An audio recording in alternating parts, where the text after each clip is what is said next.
When governments promise to create prosperity through spending programs and monetary manipulation, they reveal their fundamental ignorance of economic science. Every stimulus package, every attempt to manage demand through fiscal policy, every promise that government can improve upon market coordination demonstrates the same logical fallacy that I've been exposing for decades. The Keynesian system isn't merely wrong in its conclusions, it's built upon premises that violate the basic logic of human action itself. Throughout my years developing praxeological theory, from my early observations of the Austrian hyperinflation to my teaching at New York University, I witnessed repeatedly how government intervention produces consequences opposite to those intended. Today, I'll demonstrate why Keynesian economics must always fail, not because of poor implementation, but because it contradicts the fundamental nature of economic reality. You'll discover why every government attempt to stimulate the economy through spending and money printing produces exactly the opposite effects it promises, why the mathematical models that dominate academic economics ignore the most basic principles of human choice, and why only the market process can coordinate human action toward genuine prosperity. The logic is inescapable once you understand that economics is a science of human action, not a branch of engineering that can manipulate aggregate variables like mechanical components. This systematic destruction of Keynesian fallacies will equip you with the intellectual tools necessary to see through the economic sophistry that dominates contemporary policy debates. Chapter 1: The Fatal Flaw in Keynesian Logic. The entire Keynesian edifice collapses the moment you examine its central premise through the lens of praxeological reasoning. Keynes argued that insufficient aggregate demand causes unemployment and economic stagnation, and that government spending can remedy this deficiency. But this reveals a profound misunderstanding of what demand actually represents in economic terms and how human beings actually make choices in a world of scarcity. Demand is not merely the desire for goods, it's the willingness and ability to exchange something of value for those goods. This exchange requires that individuals have previously produced something valuable enough that others will accept it in trade. When government stimulates demand through spending programs, it doesn't create new demand from nothing. It can only redirect demand that already exists, taking resources from those who earn them through productive activity and transferring them to government-favored recipients. This redistribution process necessarily reduces the purchasing power of productive citizens while increasing the purchasing power of government beneficiaries. The net effect on total demand is zero, but the composition of demand changes dramatically. Instead of demand being directed by individuals who earn their money through satisfying consumer preferences, demand is now directed by bureaucratic decision-making processes that cannot possibly possess the knowledge necessary for rational economic calculation. The Keynesian multiplier effect, the notion that government spending generates additional rounds of economic activity, fails because it ignores the fundamental concept of opportunity cost. Every dollar spent by government is a dollar that cannot be spent by private individuals who would have used their superior knowledge of their own needs, preferences, and circumstances to direct resources toward more valuable uses according to their personal value scales. When I developed the theory of economic calculation during my analysis of socialist planning, I demonstrated that rational allocation of resources requires market prices generated through voluntary exchange among property owners. Government spending short-circuits this process, allocating resources according to political rather than economic criteria. The result isn't multiplied prosperity, it's systematic malinvestment that reduces the overall wealth of society while creating the statistical illusion of increased economic activity. The unemployment that Keynesians claim to solve through stimulus actually stems from government intervention in labor markets, not from insufficient demand. Minimum wage laws, union privileges, regulatory burdens, and unemployment compensation systems prevent wages from adjusting to clear labor markets naturally. These interventions maintain wage rates above their market clearing levels, ensuring persistent unemployment regardless of aggregate demand levels. Chapter 2: Why Government Cannot Calculate Value.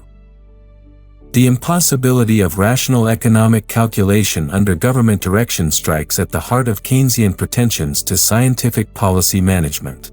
When bureaucrats decide how to spend taxpayer money, they lack the fundamental tools necessary for rational decision-making, market prices that reflect genuine consumer preferences, resource scarcity, and the time preferences that coordinate production across complex supply chains. In the market economy, entrepreneurs succeed or fail based on their ability to anticipate consumer desires and allocate resources efficiently. Profit and loss serve as objective measures of success, automatically guiding resources toward their most valued uses while penalizing waste and inefficiency. This calculation process depends entirely on voluntary exchange among property owners who bear the full consequences of their decisions, both positive and negative. Government spending operates under completely different incentives that systematically distort rational calculation. Politicians and bureaucrats spend other people's money on programs designed to win votes, expand bureaucratic power, and satisfy special interest groups, not to satisfy genuine consumer needs expressed through voluntary market choices. They face no market test for their decisions, no profit and loss mechanism to guide resource allocation, and no personal liability for waste, inefficiency, or the opportunity costs of their choices. The Keynesian notion that government officials can determine optimal levels of spending and investment requires them to possess knowledge that no human mind can possibly contain. They would need to know the subjective preferences of millions of individuals, the relative scarcity of countless resources, the technological possibilities for production across thousands of industries, and the time preferences that determine saving and investment patterns throughout the economy. This knowledge doesn't exist in any single mind or government agency. It's dispersed throughout society among millions of individuals and can only be coordinated through the price system generated by voluntary market exchange. Government attempts to replicate this coordination through central planning necessarily fail because they operate without access to the information that makes rational calculation possible. When Keynes advocated government management of aggregate demand, he implicitly assumed that bureaucrats could make better decisions about resource allocation than the individuals who actually own those resources and must live with the consequences. This assumption contradicts everything we know about human knowledge, the division of labor that characterizes modern economy, and the incentive structures that motivate human action. The calculation problem isn't a mere technical difficulty that clever administrators can overcome through better data collection or more sophisticated modeling. It's a logical impossibility that stems from the subjective nature of value and the dispersion of knowledge throughout society. No amount of economic statistics, computer modeling, or bureaucratic expertise can substitute for the direct feedback provided by voluntary market exchange among individuals risking their own resources. This fundamental impossibility explains why Keynesian policies consistently produce unintended consequences that contradict their stated objectives, regardless of the intelligence or good intentions of policymakers. Chapter 3: The Money Illusion Behind Keynesian Policy. Keynesian economics depends fundamentally on money illusion, the false belief that manipulating monetary variables can create real wealth rather than merely redistributing it and distorting the structure of production. This illusion permeates every aspect of Keynesian policy recommendations, from deficit spending financed through money creation to quantitative easing programs that suppress interest rates below their natural market levels.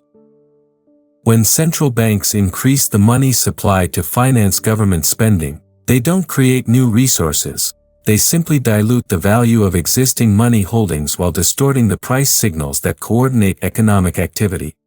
The new money enters the economy at specific points, typically through government spending programs or subsidized bank lending, creating temporary artificial demand in those sectors while imposing hidden costs on the rest of society. This injection process necessarily redistributes wealth from holders of existing money to the first recipients of new money through what economists call the Cantillon effect. Those who receive the newly created money can purchase goods and services at existing prices before inflation has spread throughout the economy. Meanwhile, those who hold existing money balances, particularly wage earners and savers on fixed incomes, see their purchasing power diminish as prices gradually rise throughout the economic system. Observe how this process operates in your daily experience during periods of monetary expansion. When the Federal Reserve expands credit to stimulate economic activity, asset prices in financial markets rise first, benefiting investors and institutions with access to cheap credit. Real estate prices inflate as easy credit flows into property markets. Consumer prices rise later, reducing the real incomes of wage earners and savers who receive no corresponding benefit from the monetary expansion but bear its costs through reduced purchasing power. The temporary stimulation that Keynesians celebrate as evidence of policy success is actually evidence of systematic wealth redistribution through monetary manipulation combined with distortion of the capital structure. The appearance of increased economic activity masks the underlying reality that resources are being diverted from productive uses determined by genuine consumer preferences to uses determined by government priorities and artificially cheap credit. Keynesian economists consistently confuse nominal increases in spending with real increases in wealth production. They measure policy success by counting dollars of government expenditure or increases in GDP statistics rather than examining whether those expenditures create genuine value for consumers or represent sustainable improvements in living standards. The money illusion becomes particularly dangerous when politicians use Keynesian reasoning to justify deficit spending financed through monetary expansion. They argue that government borrowing stimulates economic growth that will generate tax revenue sufficient to pay for the debt. This reasoning ignores the opportunity cost of the resources diverted to government use, the burden placed on future taxpayers who must service the accumulated debt, and the distortions created by artificial credit expansion. Real economic progress requires increasing the quantity and quality of goods and services available to consumers, not increasing the quantity of money chasing those goods. Sustainable prosperity emerges from capital formation, technological innovation, and improved productivity, none of which can be created through monetary manipulation. Chapter 4: How Stimulus Spending Destroys Capital Formation. The Keynesian emphasis on consumption spending as the driver of economic growth reveals a profound misunderstanding of the capital structure that underlies all production and the temporal coordination necessary for sustainable prosperity. When government implements stimulus programs designed to boost consumer demand, it systematically undermines the saving and investment process that creates lasting improvements in living standards. Economic growth requires capital formation, the accumulation of tools, machinery, infrastructure, and knowledge that increases worker productivity and enables the production of higher quality goods and services. This capital formation depends critically on individuals choosing to save part of their income rather than consuming it immediately, thereby releasing resources from current consumption that entrepreneurs can invest in productive enterprises. Government stimulus programs attack this process at its foundation by artificially stimulating consumption at the expense of saving and investment. When authorities increase spending to boost consumer demand, they necessarily reduce the resources available for private saving and capital formation. Even when they finance this spending through borrowing rather than immediate taxation, they're still claiming future production that would otherwise be available for productive investment. The Keynesian paradox of thrift, the notion that individual saving can be harmful to economic growth during recessions, completely reverses the actual relationship between saving and prosperity.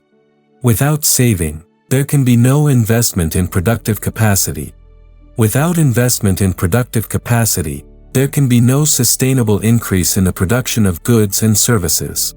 Without increased production, there can be no genuine rise in living standards that doesn't depend on consuming existing capital. When government redirects resources from private saving to immediate consumption through stimulus programs, It creates an illusion of prosperity that must eventually collapse when the artificial support is withdrawn. The temporary increase in consumption comes at the expense of the very investments needed to sustain and improve future prosperity, creating a boom-bust cycle that leaves society poorer than it would have been without the intervention. This process becomes particularly destructive when monetary expansion accompanies fiscal stimulus. Easy credit policies create artificial incentives for borrowing and consumption while penalizing saving through negative real interest rates. Entrepreneurs receive distorted signals about the genuine availability of resources for long-term investments, leading to systematic malinvestment in projects that appear profitable under artificial conditions but cannot be sustained when normal market conditions return. The housing bubble that preceded the 2008 financial crisis perfectly exemplifies this process in action. Government policies promoting homeownership through subsidized lending, combined with Federal Reserve credit expansion that drove interest rates below their natural market levels, diverted massive resources into housing construction and real estate speculation. This apparent prosperity collapsed when the artificial demand created by easy credit could no longer be sustained, revealing the underlying malinvestment and overconsumption that had weakened the economy's productive foundation. Keynesian economists typically blame such crises on animal spirits, market irrationality, or insufficient government intervention, but the real cause lies in government policies that distort the natural relationship between saving, investment, and consumption. Markets don't fail. Government intervention prevents markets from coordinating economic activity rationally by distorting the price signals that guide resource allocation. True stimulus occurs when government reduces its claims on society's resources, allowing private individuals to direct those resources toward their most valued uses through voluntary market processes guided by accurate price signals. Chapter 5: The Employment Fallacy of Keynesian Theory. Keynesian employment theory rests on the false premise that unemployment results from insufficient aggregate demand rather than from government interference with natural market clearing processes. This fundamental error leads to policies that actually increase unemployment while creating the illusion of progress through statistical manipulation and temporary make-work programs that destroy more jobs than they create. In an unhampered market economy, unemployment represents a temporary disequilibrium that self-corrects through wage and price adjustments.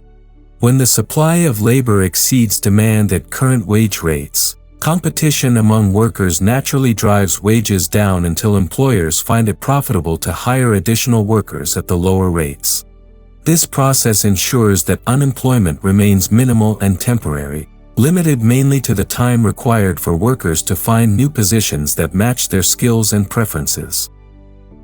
Government intervention systematically disrupts this natural adjustment process through minimum wage laws that prevent low-skilled workers from competing on price, union privileges that maintain above-market wages for select groups, unemployment benefits that reduce incentives to accept available positions, and regulatory restrictions that increase the cost of hiring workers.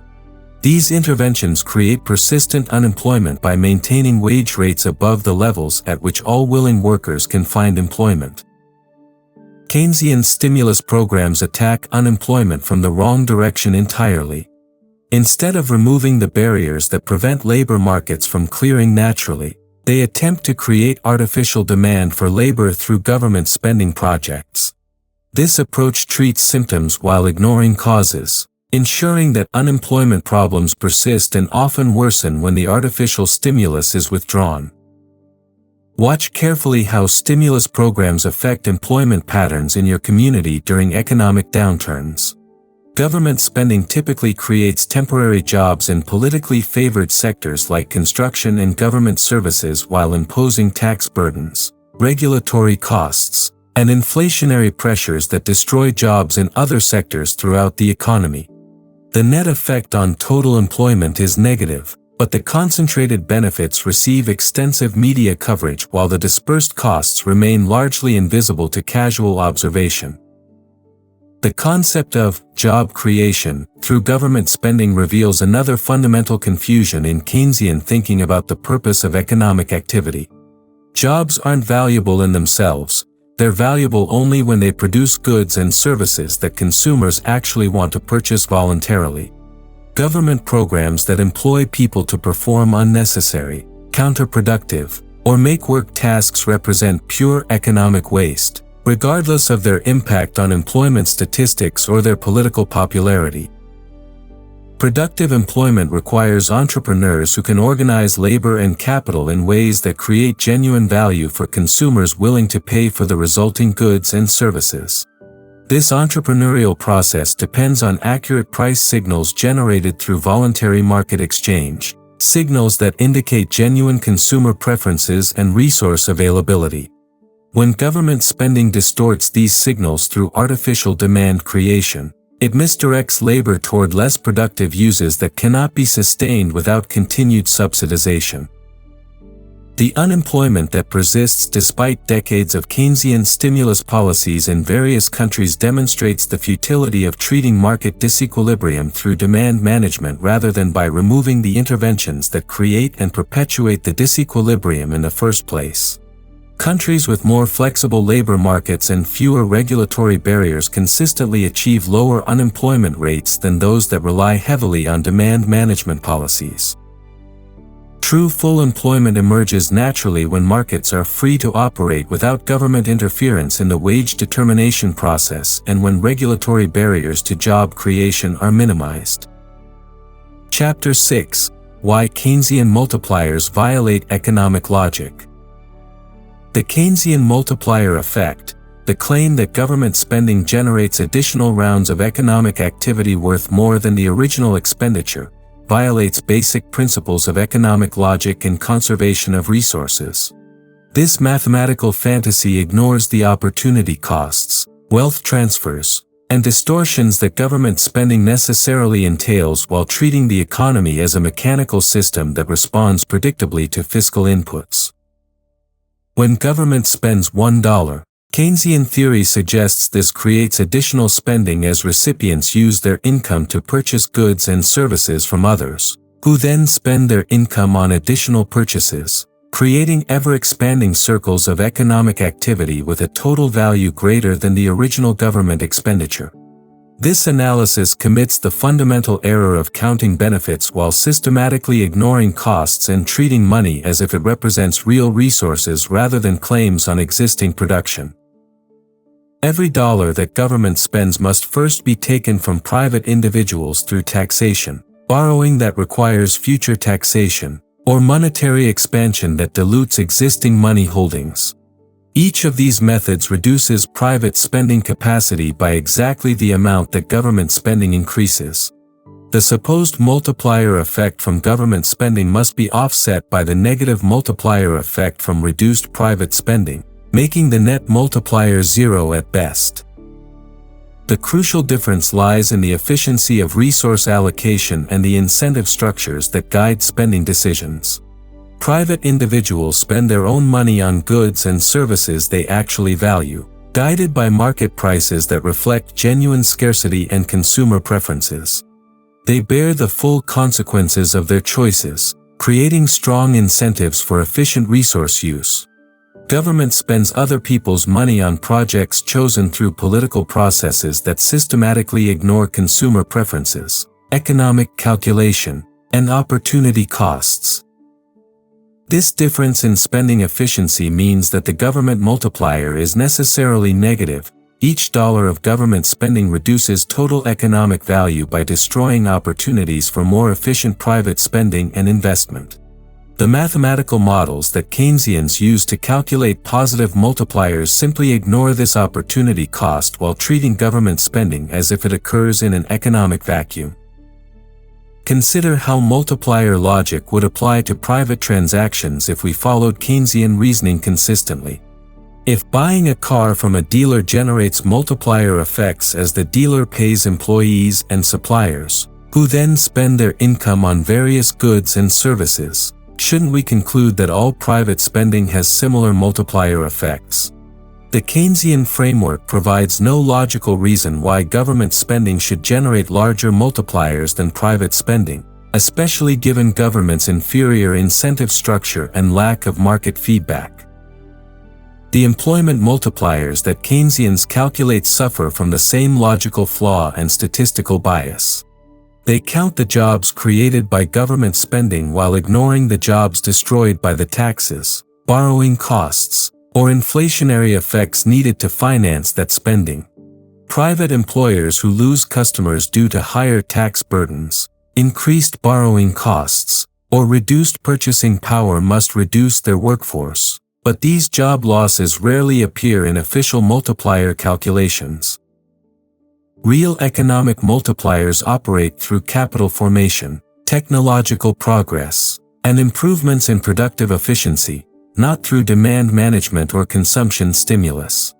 When entrepreneurs invest successfully in productive capacity, they create lasting improvements in living standards that generate genuine multiplier effects as improved productivity raises real wages and reduces prices throughout the economy. The persistence of slow growth and economic stagnation despite massive Keynesian stimulus programs around the world demonstrates that government spending multipliers are negative in practice, not positive as theory predicts. Countries that rely heavily on fiscal stimulus consistently underperform those that maintain fiscal discipline and allow private investment to drive economic growth. Chapter 7: The Austrian Alternative to Keynesian Demand Management. The logical alternative to Keynesian demand management lies in understanding that prosperity emerges from production guided by consumer preferences, not from consumption manipulated by government policy, and that markets coordinate economic activity more efficiently than any conceivable government planning mechanism. Austrian economic theory provides the correct framework for understanding how to achieve sustainable prosperity through voluntary cooperation and rational economic calculation. Instead of manipulating aggregate demand through government spending and monetary expansion, sound economic policy focuses on removing barriers to production, saving, investment, and voluntary exchange. This requires systematically eliminating the regulatory burdens, tax distortions, monetary manipulations, and legal privileges that prevent markets from coordinating human action efficiently according to genuine consumer preferences and resource availability. Sound money provides the indispensable foundation for rational economic calculation and capital formation over time. When government maintains a stable monetary unit that preserves purchasing power consistently, individuals can make long-term plans with confidence. Entrepreneurs can distinguish between genuine profit opportunities and artificial distortions created by monetary manipulation, and savers receive accurate signals about the real return on their deferred consumption. The gold standard that I defended throughout my career offers superior monetary stability compared to the discretionary policies advocated by Keynesians and practiced by modern central banks. Under a genuine gold standard, money supply grows only with gold production, preventing the systematic inflation that redistributes wealth from savers to borrowers, distorts investment decisions, and creates the boom-bust cycles that characterize modern economies. Free market interest rates coordinate saving and investment by reflecting genuine time preferences and capital availability rather than central bank manipulation. When savers voluntarily defer consumption, market interest rates fall naturally, encouraging entrepreneurs to undertake longer-term investments that increase productive capacity. When time preferences favor present consumption, rising interest rates discourage long-term investment while encouraging immediate production of consumer goods. Fiscal responsibility requires government to live within its means just as private individuals and businesses must. Deficit spending represents consumption of capital that belongs to future generations, reducing the resources available for productive investment while imposing debt burdens that must be serviced through future taxation. Constitutional limits on government spending, borrowing, and monetary expansion would restore the fiscal discipline necessary for sustainable prosperity.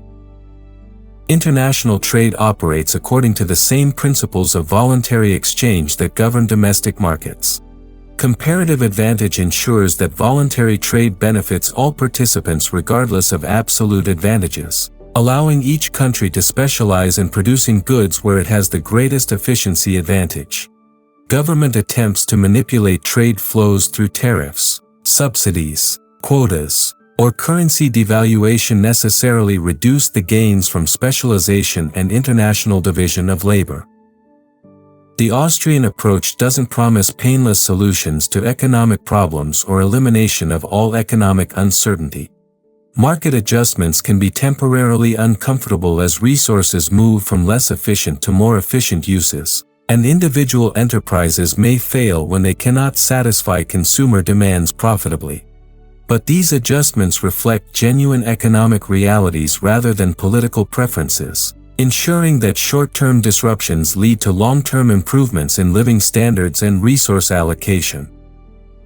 Observe how market economies naturally tend toward full employment and optimal resource allocation when freed from government interference.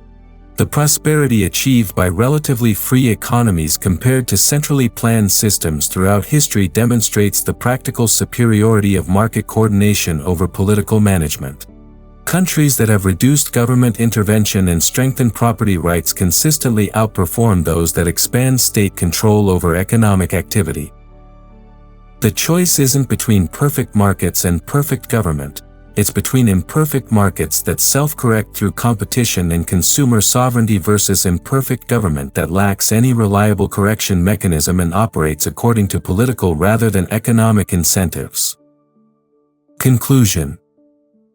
The systematic logical demolition of Keynesian economics reveals why government stimulus policies consistently fail to deliver their promised benefits while creating new problems that require ever-increasing intervention to address. Every fundamental aspect of Keynesian theory, from demand management and employment policy to monetary manipulation and fiscal multipliers, collapses under rigorous praxeological analysis because it violates the basic principles of human action, economic calculation, and voluntary cooperation that govern all sustainable prosperity. The prosperity that Americans seek cannot be manufactured through government spending, monetary expansion, or bureaucratic management of economic variables. It emerges naturally and sustainably when individuals are free to cooperate through voluntary market exchange, guided by accurate price signals that reflect genuine consumer preferences and resource scarcity, and protected by secure property rights that encourage long-term investment and innovation. The Austrian alternative offers genuine hope for economic progress because it's based on understanding how economies actually work rather than on political fantasies about government omnipotence and bureaucratic wisdom. When you grasp these fundamental principles of human action and market coordination, you'll never again be deceived by politicians promising to create prosperity through spending programs, monetary stimulus, or regulatory intervention. Study these logical foundations carefully and systematically. Share this understanding with others who seek economic truth rather than political comfort or ideological confirmation. Apply these principles in your own economic decisions and observe how markets coordinate human activity more efficiently than government planning. The future of American prosperity depends on rejecting the Keynesian fallacies that have dominated economic policy for too long and embracing the sound economic principles that made this nation prosperous in the first place. Logic and economic truth ultimately prevail over error and political manipulation, but only when enough people understand the fundamental difference between voluntary cooperation and coercive intervention. The choice is ours to make, and the consequences will determine the economic future of generations to come.